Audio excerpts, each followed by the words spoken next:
Alright, so welcome back, guys, or welcome if this is your first time here. I'm Vision here with Blind Entertainment, bringing you guys another video.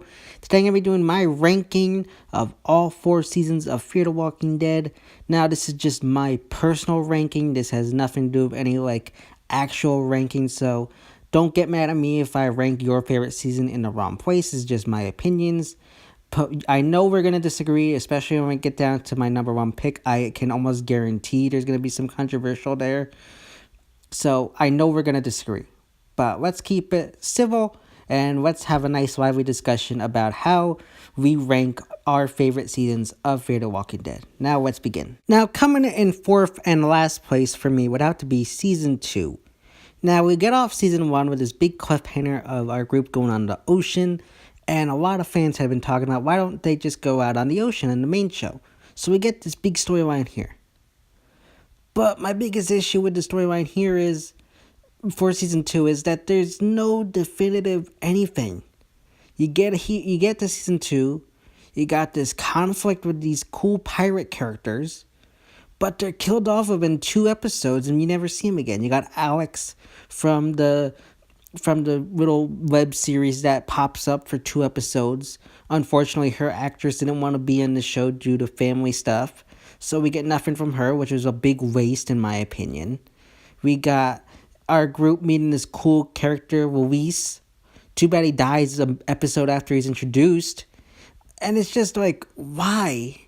You introduce us to all these interesting, cool characters, but yet you kill them off within an episode of introducing them. I don't understand it. We go to the island and meet this family. They're interesting, cool, a survivalist. But you kill them off and we never see them again. Like, what? I get it. There needs to be some plot connections here and there to fill our characters in on certain story elements, but you could at least keep these characters around. Like, I don't get it. I don't get what the writers were thinking. Like, the pirates, I think that could have been a really cool and interesting story arc to follow. If we had seen them follow our group, I think that would have been a really interesting storyline to follow, but they kill him off right away. You got Luis, who's a very interesting, cool character with connections to Strand, but he's gone within 1 episode later, within 5 minutes. And it's like, what? Then you get to Celia and the ranch. Look, I don't have an issue with what they did with her, but my biggest issue is the fact that she's just a copycat version of Herschel, just evil.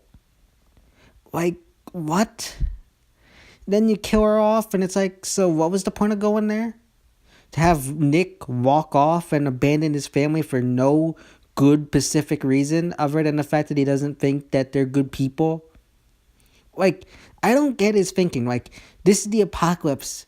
You might never see them again, and yet you're gonna walk away from the only family that you know and has taken care of you and actually loves you. Like, that makes 0 sense. You get this big hype with the cartel. Unfortunately, not much happens with the cartel in the second half of the season. Like, what? Like, they hype up these cartels so much, but yet there is no, definitive battle or any confrontation. Then you got the guy that fakes being bit. Like, what? Like, I feel like everybody knew that guy was faking the fact that he was immune from day 1. Like, if you didn't, I think you were crazy. No offense, but, really? You got those 3 frat kids that Chris hooks up with. I think that was one of the better things that came out of this season, but yet they weren't in the show too much again. They were killed off. I want to say they were killed off prematurely, but I feel like we should have spent more time with them. I feel like they had some good stuff, but if they were introduced earlier, if we didn't have the split episodes and we could have followed their journey a little bit more, I think they would have worked out better and brought Chris's story to a definitive close, but I feel like they rushed a lot of that stuff. The hotel stuff was probably the worst thing that the show did in the second half, because you got these people who lock your family away, and yet a few episodes later they're okay and you're buddy with everybody, and then at the end they all just turn on each other again. What? I don't understand this. It makes 0 sense that one guy becomes best friends with the boy who he's responsible for locking up his family in there and killing them. Like, you're gonna be friends with them. It just none of the stuff makes any logical sense. Coming in at third place would have to be season 3. Now, I know a lot of fans love this season, and I can understand why. I know Troy's a loved character. For me, he never really clicked that much. I get it. They want to make you think he has mommy issues. It just came off as a creepy dude. They want to make you think he's sick in the head. Okay, I could work with that. But it just, I don't know. Him studying the walkers it got too much into finding out the cure that it kind of didn't make me like it as much. Jake was a really cool character, and I felt like him and Alicia could have been the Maggie and Glenn of the show, but then they kill him off, which I think was extremely stupid. If you want my honest opinion, I think him dying was extremely stupid. Then you got Travis. I don't have an issue with Travis dying. I think it was a little bit premature, but I'm okay with how it ended. It's not like the worst thing that the season did. I think the worst thing that the season, two of the worst things that the season did was have Luciana leave for no good reason other than the fact that like she doesn't feel like she belongs there. Like that, I feel like her reasoning for leaving was extremely stupid. And then I think the other thing that hurt was the fact that okay, the natives killed Travis, yet you're gonna let them live with you on this land. You're letting the people that murdered your husband, Madison's letting the person who murdered her husband live with her. That just makes zero sense. If that was, look, okay, we can maybe say that Rick was gonna do the same thing with the governor back in season 3, but we don't know how that would have played out or anything. We know it wouldn't have worked, but I feel like I feel like this is kind of similar, but in a way more stupid because the governor never killed Lori or anybody Rick cared about. So I feel like that was something where it's like, okay, you can kind of see why Rick would want to work with them. But in another sense, this one makes zero sense since he's the one who killed her husband. It just comes off as stupid.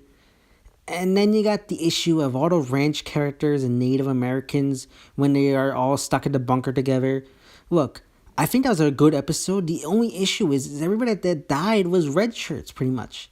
None of those characters had like any development or any connection to Alicia prior to that episode, so it felt like a bunch of red shirts dying.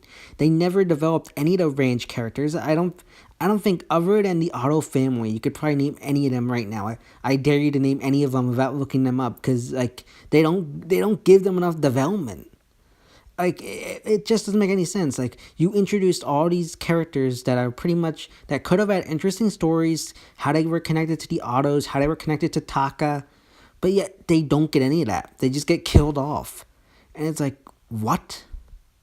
Why? And do I care? No, because you didn't develop any of them. Then you got the Proctors, which I understand why people like them, but to me, they just came off as annoying and stupid. The guy who played their leader didn't come off as very menacing. He just came off as like just some dude. He didn't have like this presence. Like they could have made him into something good, but they held back on it.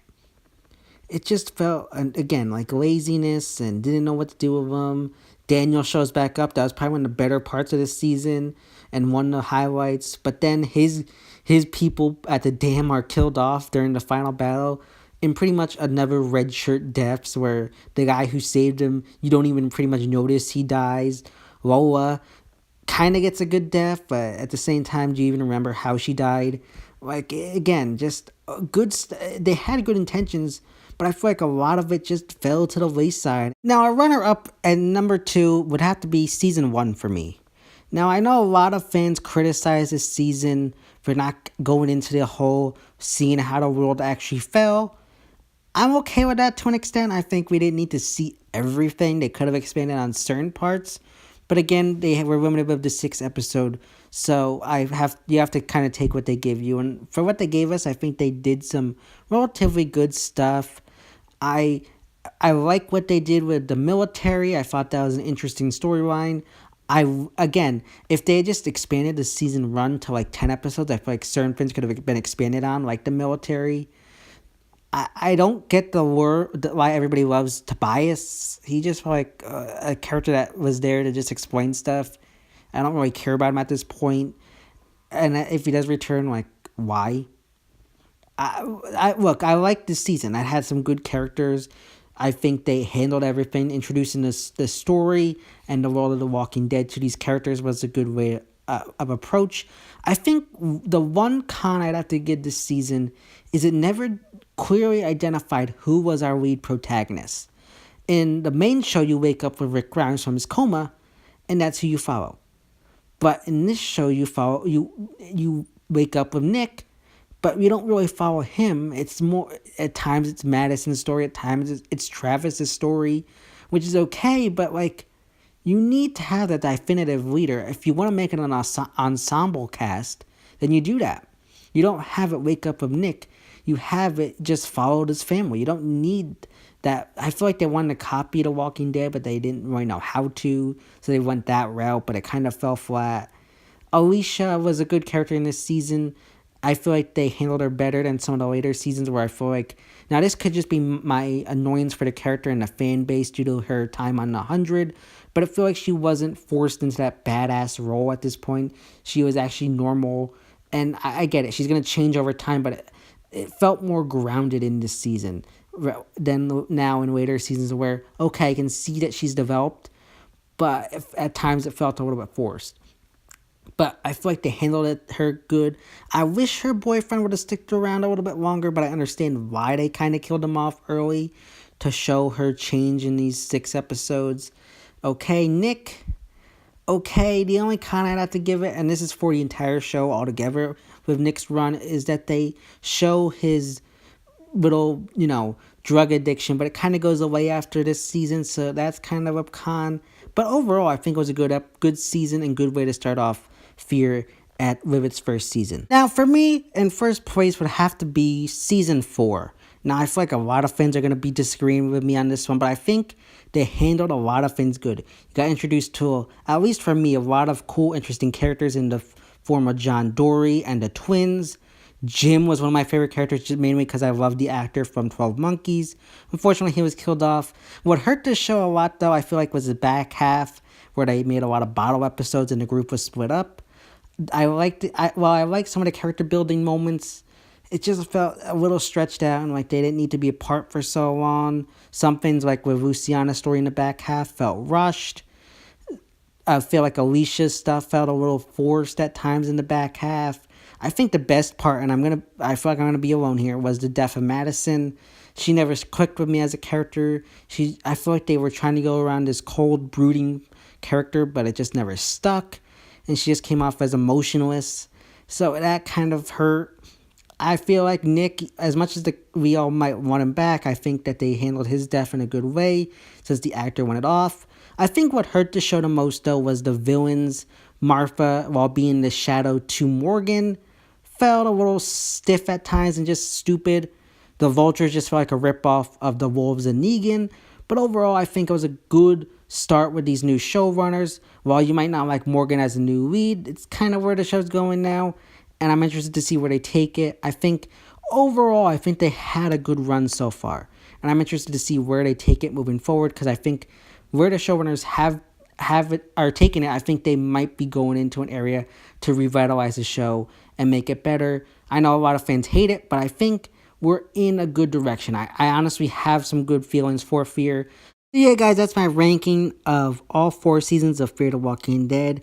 Leave your ranking in the comment section down below, and let's have a nice lively discussion about it and civil in the comment section. As always, if you like this video, don't forget to give it a big thumbs up and share, and don't forget to hit the subscribe button down below and hit that bell icon. That way to miss more future Fear the Walking Dead content from me moving forward. This has been Vision here with Blind Entertainment, and I'll see you next time.